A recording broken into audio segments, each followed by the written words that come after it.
Hello guys and welcome back to my channel. Thank you so much for joining me again. If you are new to my channel, thank you for coming. Please hit that subscription button, like and turn on your notification bell. If you are a seasoned member, thank you so much for continuing this journey with me. By the title, you know exactly what I'm going to be talking about. So let's jump right into it. So it's 2022 and we are still in the middle of a pandemic. And of course, there is a brand new strain out, Omicron. So what is so different about the pandemic right now? I would say it has gone back to what it was when it just began. Now, if you are a brand new nurse coming out of nursing school and going into the nursing field, make sure you put your seatbelts on because it's gonna be a rough ride. With that said, let me just put it out there. These are just my own opinions. You can take them, you can learn from them, or you can disregard them. But this has been my experience over the past 2.5 years of being a registered nurse. And I just want to enlighten all the new nurses on what's to come. And with that said, congratulations on becoming a registered nurse. So, what to expect as a new registered nurse or a registered nurse coming into the nursing field in 2022? The first thing is that the patient to nurse ratio has increased. Now, I don't know what the acceptable patient to nurse ratio is per se because I became a nurse during the pandemic, but from what I've been hearing and from my research, I know that a 7 patients to 1 nurse is a stretch.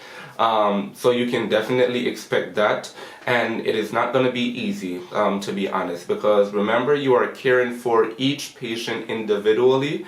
Every patient, although they might have a similar situation, a similar diagnosis, you have to treat them as their own unique person and tailor whatever treatment they have to them, and so they can have the best prognosis. The second thing is that patients will complain that you are taking too long to assist them when they call you.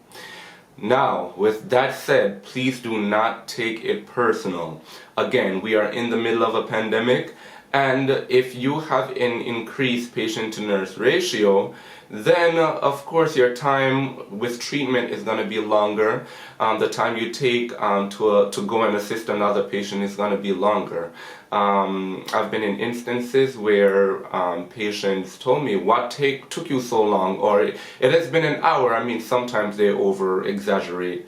But I can't just drop what I'm doing in one patient's room and just run to the next room just because a call bell went off. So you're definitely going to have some angry patients, and then you will have those understanding patients that will say, I know it is hectic, I know we're in the middle of a pandemic, I know that the ratio is crazy right now, and you know, you're gonna have to get through your day. Some of them are very understanding. I personally have had both end of the sticks where I had angry patients telling me, oh, you have been away for an hour and a half. It probably was like 20 minutes or so, but you know, that might feel like an hour and a half to them. And they'll say, what took you so long? And I just explain to them that, I'm sorry, I was just in another patient's room, but I'm here now, how can I assist you? Never take it personal. And then you have, you know, another set of patients will tell you, you are doing an amazing job. I know that it is hectic right now. Keep doing what you're doing, press through it. It will come to an end soon. This is only temporary. So you have those both patients, and you do feel good when you have understanding patients, to be honest. But again, do not take it personal if a patient starts to complain that you're taking too long, because it's just the reality of what's going on right now with the pandemic.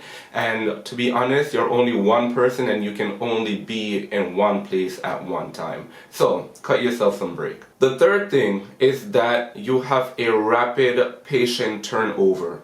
What that means is that you might start your day with, let's say, 7 patients, which is a lot of patients, 6 to 7, which is a lot, and you might discharge 1 patient. The minute there is a discharge order, and the minute that bed management see that that bed is available, you will be slotted another patient. Trust me.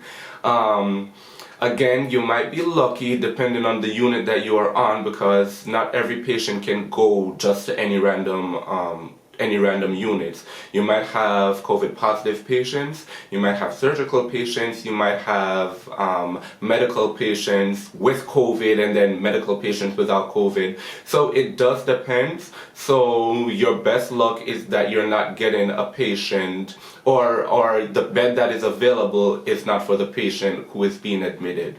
But there is a high patient turnover at this time, because beds are just short, because we have to make sure that we make the necessary accommodations to for the patients that are positive for COVID, because at the end of the day we want to keep the negative patients negative, and at the same time we want to make sure that we isolate the COVID positive patients so they don't spread it within the hospital.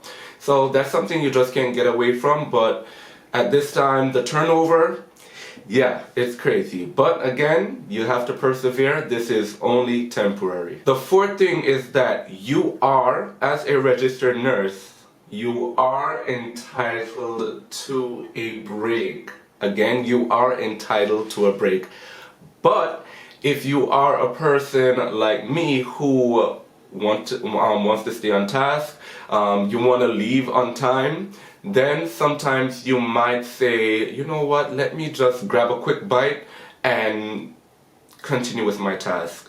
Again, this is just my, for me personally, I've had days where I just didn't take any breaks, which is not healthy, I might add. No, but some days you can't really get away from it, while some day you do have a choice. But it is not the healthiest thing to do, so I would not even recommend for you to get into the habit of not taking a break.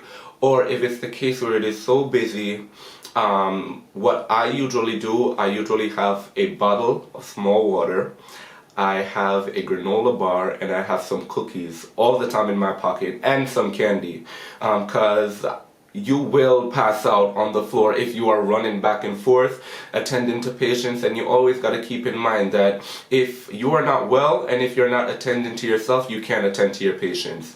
So you just always got to keep that in mind. Again, you are entitled to a break, but sometimes because it is so busy, it is so hectic, you might say, you know what, let me just continue working, or just grab your water out your pocket, grab your granola bar out your pocket, eat a candy, something. But you got to make sure that you at least get something to eat, because 12 hours is a long time to not eat or drink anything. And also make sure you take your bathroom breaks. I start getting into the habit of timing myself, looking at the time, because sometimes, of course, you want to go use the bathroom, but you're saying to yourself, okay, I'll do this task, then another task comes up, and then you say, okay, let me just finish this task before I go, and then another task comes up. So you're always constantly moving, so you gotta, make a mental note, or take a look at the time and make sure you go to the restroom, relieve yourself, and stay hydrated. And the last thing is that I know you are a new registered nurse, but you must be confident in what you are doing to get by. Again, you must be confident in whatever you're doing to get by.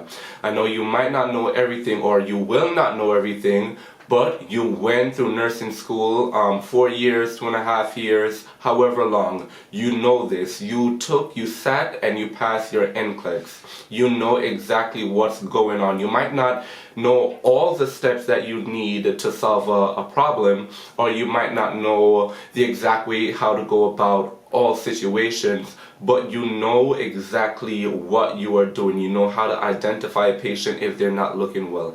Even without being a nurse, I'm sure someone can, just sit across from you and you're saying, they don't look too well, but you are a registered nurse, so you have that much more knowledge, so you just have to use it to your advantage. Have to be confident in whatever you're doing, and always, the biggest thing, ask questions. There's no dumb question, and even if you think it's a dumb question, ask the question and save your license. That's how I always look at it. Never feel like you are bugging the other nurses. Never feel like they will be looking at you like you don't know what you're doing, because the fact that you are asking questions is telling yourself that you know, you have a knowledge of something, but you just need that extra step, that extra help to help crack the code.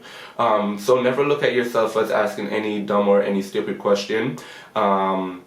Always seek help, and we are more than willing to help you. Again, we are in a high stress environment. It is very stressful at this time.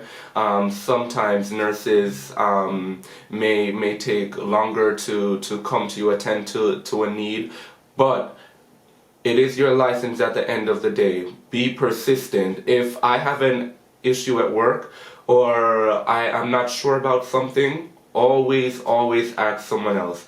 And I love whenever I'm given medications that I've never given before, the first thing that I do is look the medication up. They have tabs on the, whatever system that they're using. They have tabs that you can do a little quick review of the medication, the side effects, what it is used for, and you go through that. And the next thing is that if you are given a medication that you think might not be the correct dose, call pharmacy. That's one of the number one things also. I always call pharmacy if I'm not sure of anything. So again, it is a high stressful environment, but you just got to be confident in what you are doing, and you gotta stay persistent, you gotta stay consistent, and you gotta stay focused, because again, it is not easy. We're in 2022 and we're still in the middle of a pandemic, but you chose this career, I'm sure, because you had experiences that led you to want to help others. So I wish you all the best of luck in whatever field or in whatever specialty that you are looking to go toward. And remember, always be confident in what you are doing. So with that said, all the best in 2022 becoming a newly registered nurse, and congratulations. You will do an amazing job, and never ever doubt yourself. And always remember, life is what you make it. Take care.